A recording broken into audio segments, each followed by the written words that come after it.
Personally, lady, I don't want my tax dollars to subsidize your kinks. But on top of all of that, your take is also incredibly ignorant. Instead, if you're on food stamps, you get a pre-selected box of meat, bread, rice, food staples, and fruits and vegetables. Why do people think that everybody on SNAP are lazy and don't work? People on SNAP have to work. It's a requirement. It's a requirement. I just saw this guy's video, Todd, saying how Walmart and Target and big stores are going to close their doors. Big stores are going to close their doors. That rhymed. Because they don't want people that are on SNAP benefits to steal. They will shut it down. They can place their orders online and then get it at the front door. And the only people that Walmart and Target is going to let in are going to be their employees because they trust their employees. Your employees are on SNAP benefits too. Walmart and Target, you got an incentive to hiring people on SNAP and cash assistance. Are you kidding me right now? If you're on food stamps, you get a pre-selected box of meat, bread, rice, food staples, and fruits and vegetables. No more handing you a debit card filled with other people's cash for you to go load up on Oreos. The goal here is to keep you from starving because taxpayers do not need to bankroll your junk food pantry or your health problems. I know that part of the appeal of being a conservative content creator is the fact that it doesn't really require you to be clever or creative or intelligent or well-researched in any way. But even by the standard that y'all have set over on your side of the aisle, this take is pathetically ignorant and lazy for multiple reasons, not least of which is the fact that conservatives have already attempted this exact idea multiple times, and it has failed spectacularly every single time. Starting in the late 70s, it was the USDA's Food Distribution Program on Indian Reservations, or FDPIR, where they shipped culturally inappropriate processed food items to reservations across the country. Then in the 80s, it was Reagan's government cheese. And then in 2019, it was Dear Leader's American Harvest box, which had to be canceled after they realized that the administrative cost of shipping boxes of shitty non-perishable food is, surprise, exponentially more expensive than the administrative cost of food stamps. So we already know that food boxes are, one, way more costly, and two, way less effective at addressing food insecurity for the many diverse populations that make up our country. In other words, you are literally advocating for wasting more money to accomplish less for the sole purpose of that tingly feeling it gives you downstairs when you get to torture poor people. And personally, lady, I don't want my tax dollars to subsidize your kinks. But on top of all of that, your take is also incredibly ignorant of the actual structural barriers that low-income Americans face around food. And I want to talk about what those barriers are, so thanks for the opportunity to do that. For context, I previously ran digital communication for Medicaid in the state of Oklahoma, and obviously Medicaid and food stamps often serve the same people. And one of the projects that I helped develop while at Medicaid was a series of cooking videos filmed with professional chefs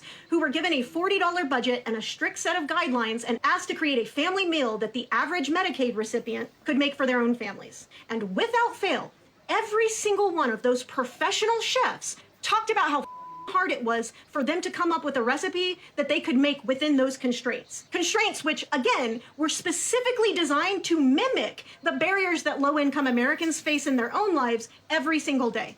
Barriers that you are refusing to even acknowledge. So here's the reality. Transforming a box of basic pantry staples like dried beans and flour into something edible requires a lot of structural support that most people take for granted in our own lives. For example, when the state of Massachusetts launched its Project Bread program to combat food insecurity, 82% of the participants had to request basic kitchen supplies like pots, pans, and cooking utensils in order to actually prepare the food they were given because they didn't have any of it already. 40 of the participants straight up did not have refrigerators, and some of them had been living without a fridge for years. Countless others technically had access to a fridge, but they functioned too poorly to actually store perishable items. And many of those participants were afraid to ask their landlords for a replacement out of fear that their rent would be raised or they would be evicted. Fears that, frankly, probably weren't all that unfounded in this country. So when conservatives say, just give them ingredients, what they really mean is, let's make poor people's lives harder so that we can feel morally superior.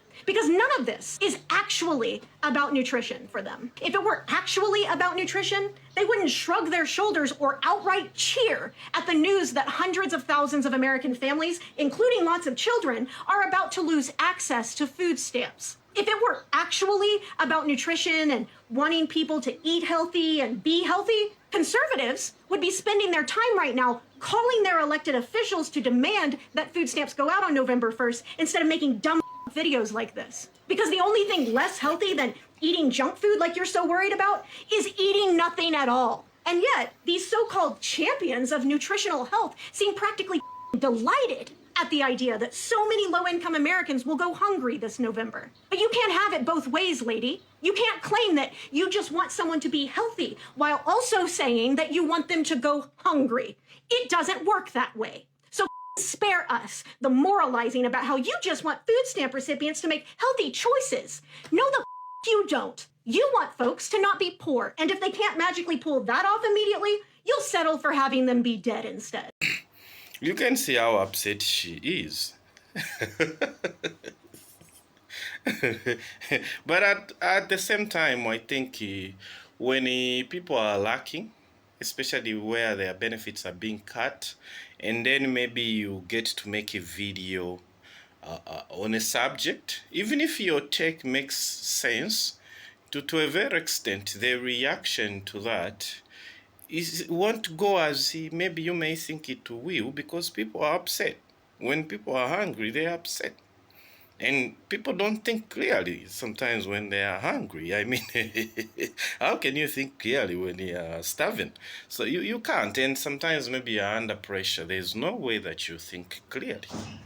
So even if certain things that you may say make a lot of sense, but if you are in a position where you are affected, you may not see sense in that. Up until maybe you are in a clear, that's when you look back to say, oh, you know what? That really made sense. But as of this time, today, 31st, nah. Instead, if you're on food stamps, you get a pre-selected box of meat, bread, rice, food staples, and fruits and vegetables. No more handing you a debit card filled with other people's cash for you to go load up on Oreos. The goal here is to keep you from starving, because taxpayers do not need to bankroll your junk food pantry or your health. Here we go again. Another person who gets on social media and is immediately showing their privilege and is judgmental and discriminatory towards people using SNAP benefits. Look at the current state of this country. The majority of people even using food stamps or benefits do not have a livable wage, because we are allowing billionaires and corporations to set the standard in this country.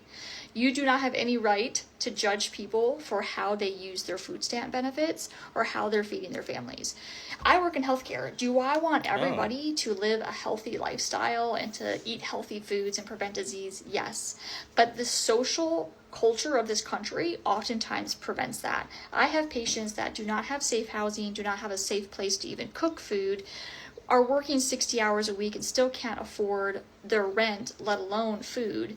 And you're simply stating, please don't use our tax dollars to buy junk food. You're not helping the problem. You're supporting billionaires and corporations that are further making it unlivable in this country so that rich white men can go on and live happy lives. You're not helping. You're making things worse by adding judgment to people instead of lifting them up into a better aspect of their life.